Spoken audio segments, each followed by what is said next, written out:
Bueno, en este espacio de nuestro informativo quiero dar la cordial bienvenida al general Luis Altamirano, quien es excomandante del Ejército, con quien vamos a conversar un poco sobre la seguridad en nuestro país, un tema que continúa preocupando a los ecuatorianos. Bienvenido, general. Bueno, un saludo cordial, Paola, muchas gracias por la invitación. Un saludo a la audiencia. General, ¿qué pasa con la seguridad, con los planes de seguridad en nuestro país? Se ha hablado del Plan Fénix con la llegada de Daniel Noboa. ¿Qué sucede con esos planes de seguridad que se han implementado? ¿Existen dichos planes? ¿Existe dicho Plan Fénix?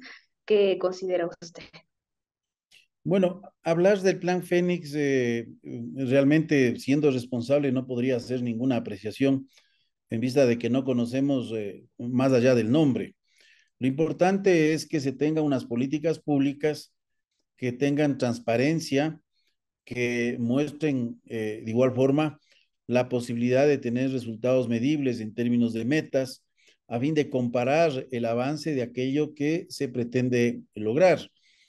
Entonces, un plan y una política tiene que tener varios ejes. No podemos pensar que exclusivamente se combate a la delincuencia organizada y a cualquier fenómeno de violencia exclusivamente desde la violencia del Estado. Hay que ver este problema de una forma mucho más holística, mucho más amplia. Y en ese sentido, yo no alcanzo a ver, por ejemplo, reformas de carácter estructural que son absolutamente necesarias porque estamos frente a una crisis. Y una crisis es deficiencia de las instituciones.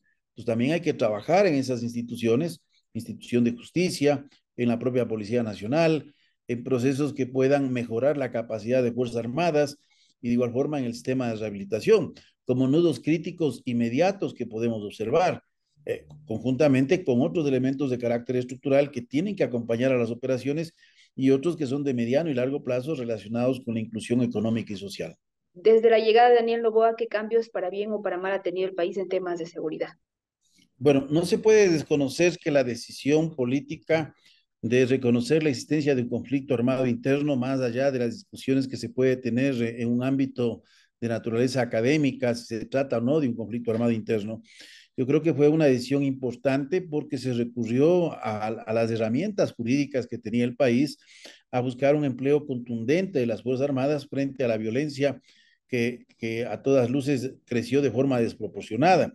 Recuerde usted que prácticamente culminamos el año anterior con una de las tasas de violencia más altas en el mundo. Estamos hablando de una violencia alrededor de 40 homicidios cada 100.000 habitantes, con ciudades que inclusive han alcanzado los primeros lugares, como Durán, como la ciudad de Guayaquil, es decir, con ciudades prácticamente presas de esta incertidumbre. O sea, no se puede desconocer este aspecto. Ahora, los estados de excepción por sí no son una estrategia. Esto hay que entender. Desde la opinión pública a veces se critica el estado de excepción. No, el estado de excepción es una herramienta que dependiendo del contenido del estado de excepción, en el marco del contexto que se vive, tiene que ser analizado. Por ejemplo, los estados de excepción que se han propuesto me parecen que son adecuados pese al rechazo de la Corte Constitucional. Yo creo que ha faltado una pedagogía desde el gobierno para tener un acercamiento a la Corte Constitucional. Entiendo que esto ya se hizo en estos días. ¿Por qué?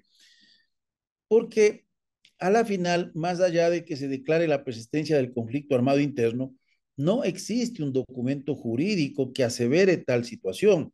Recuerde que la Corte Constitucional en el mes de febrero estableció de que si fenecen los plazos establecidos en un conflicto armado interno, que son los plazos de 60 días de vigencia de un decreto y la extensión de 30 días, no quiere decir que los hechos fácticos dejen de desconocer la existencia del mismo, pero no existe una prerrogativa legal que le permita a las Fuerzas Armadas una actuación de carácter contundente. Y además, estas operaciones requieren el levantamiento de determinados derechos en ciertas zonas del país.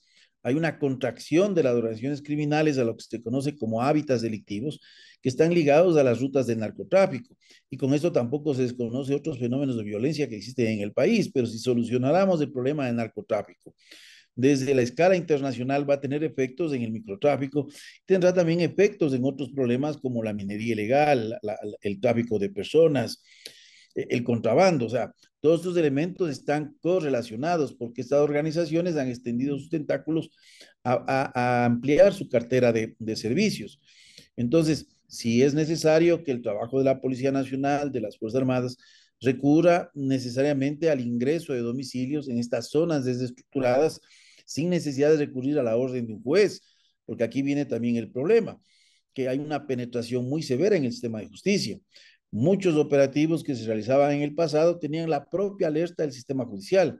Entonces, si es necesario, yo creo que al gobierno le falta un poco de pedagogía, de explicar de forma operacional las necesidades de tener restricción, por ejemplo, en lo que es la libertad de asociación y reunión, en lo que es la inviolabilidad del domicilio, con lo que tiene que ver con la inviolabilidad de la correspondencia, que está ligado especialmente a los sistemas de comunicación. En general, también quisiera conversar con usted acerca de lo que ha sucedido en los últimos días y que obviamente ha sido de gran impacto para la población, hablando específicamente del caso de Airidati y de algunos casos de corrupción que han revelado que miembros de la Policía Nacional de Fuerzas Armadas también han sido parte de estos penosos hechos que nos han enlutado en los últimos días. Estas actuaciones, estas inmersiones de miembros de Policía Nacional y Fuerzas Armadas de alguna manera también perjudican aquellos planes direccionados a garantizar la seguridad de la población. Mire, es lamentable lo que sucedió en la Brigada de Selva número 19. Este hecho tiene que ser repudiado por todos, pero hay que esperar el proceso investigativo con la finalidad de determinar los responsables. Mire, en un país altamente mediatizado, ya juzgamos a las primeras personas que se pueden encontrar relacionadas de un caso. Ya los juzgamos. Es decir, yo creo que se requiere mayor mesura de todos. Nadie está a favor de ocultar este tipo de hechos lamentables. Ahora, lo que hay que ver es estructuralmente los problemas que existen. En Fuerzas Armadas sí han existido problemas de correlación con narcotráfico, con delincuencia organizada y estos actos que también tienen que ver con violencia de género o violencia al interior de los cuarteles, pero no se han dado de forma sistemática. Pero hay que tomar los controles, los cuidados preventivos para que esto no vuelva a ocurrir y, lógicamente, abrir las puertas de la institución a que estos procesos sean investigados debidamente. Ahora, la tasa, en cambio, de vinculación de policías en actividades con narcotráfico, delincuencia común, es mucho más alta. Y lógicamente es por su trabajo de contacto con la sociedad, pero también por la ausencia de una serie de políticas que tienen que ser tomadas, como yo le digo, en una forma estructural, porque ahí tenemos casi un policía al día que se descubre que está vinculado con crimen organizado o con delincuencia común. La institución policial es muy importante para una sociedad, pero si no se hacen cambios, una verdadera reforma policial, mire, esta crisis no va a terminar, porque recordemos también un aspecto que es fundamental. No podemos seguir haciendo más de lo mismo, pensando de que haciendo más de lo mismo, por mayor voluntad, va a generar cambios. El país requiere cambios importantes de las instituciones de seguridad, una de ellas la Policía Nacional, también una transformación en Fuerzas Armadas, un trabajo que tiene que hacerse en el eje de justicia, un trabajo completo que hay que hacerlo en el sistema de rehabilitación social, porque a la final hoy tenemos la presencia militar en dos de estos tres ejes que acabo de mencionar. Pero ¿por qué están ellos ahí? Están porque hay una deficiencia institucional. O sea, no hay capacidad completa de la Policía Nacional, están las Fuerzas Armadas.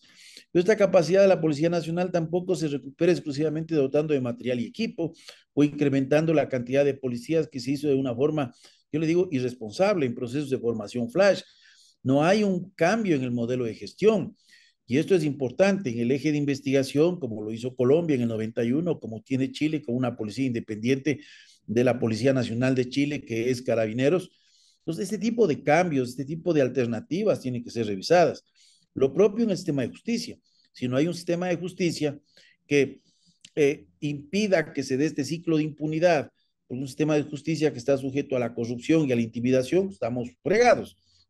Y si vemos el sistema de rehabilitación, si no hay capacidad justamente de rehabilitar y reinsertar socialmente, bueno, las cárceles irán creciendo, el crimen seguirá creciendo y no tendremos respuestas efectivas en el mediano y en el largo plazo. General, finalmente, ¿hacia dónde encaminar esos planes de seguridad? ¿Es posible? ¿No lo es? ¿O tendremos que vivir sumisos en este miedo? ¿Qué es lo que propone usted? Mire, cualquier cambio requiere, en mi forma de pensar, tres ingredientes fundamentales. El uno es el conocimiento. Y también hay que tener cuidado, porque ya tuvimos personas que han estado al frente de importantes carteras de Estado, pero un conocimiento que no ha sido capaz de reaprender a aprender y de aprender a desaprender. Entonces, esto también es importante, pero al conocimiento hay que sumarle justamente la voluntad. Pero usted puede tener conocimiento y voluntad, pero si no tiene capacidad de innovar, de romper los paradigmas, estamos destinados a seguir repitiendo las soluciones del pasado.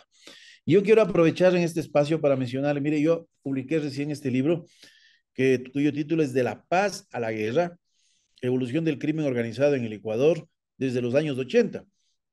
Aquí hago una referencia histórica en 4 capítulos hasta el conflicto armado, con datos hasta el mes de abril del presente año.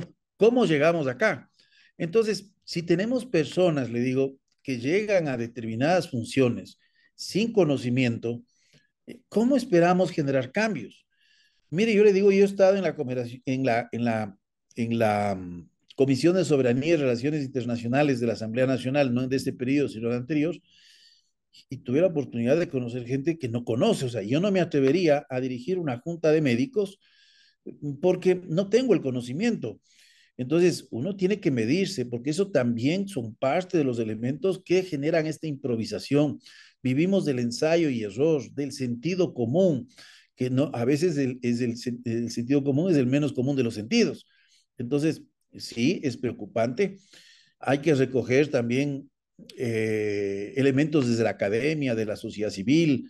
Hay que involucrar a todos, pero lastimosamente el tema de la seguridad es un tema altamente politizado y esto realmente no va a favorecer el buscar soluciones integrales y sobre todo porque hace difícil que se tenga un pacto independiente del gobierno, un pacto desde todas las cintas políticas en configurar una política de seguridad que vaya más allá de la violencia contra la violencia. Muchísimas gracias, General Luis Altamirano, por acompañarnos y por compartir su experiencia. Estamos también interesados en el libro, a ver qué nos cuenta en esa recapitulación de lo que ha vivido el país en temas de seguridad. Gracias por su tiempo, por acompañarnos. A usted, muchas gracias, muy amable.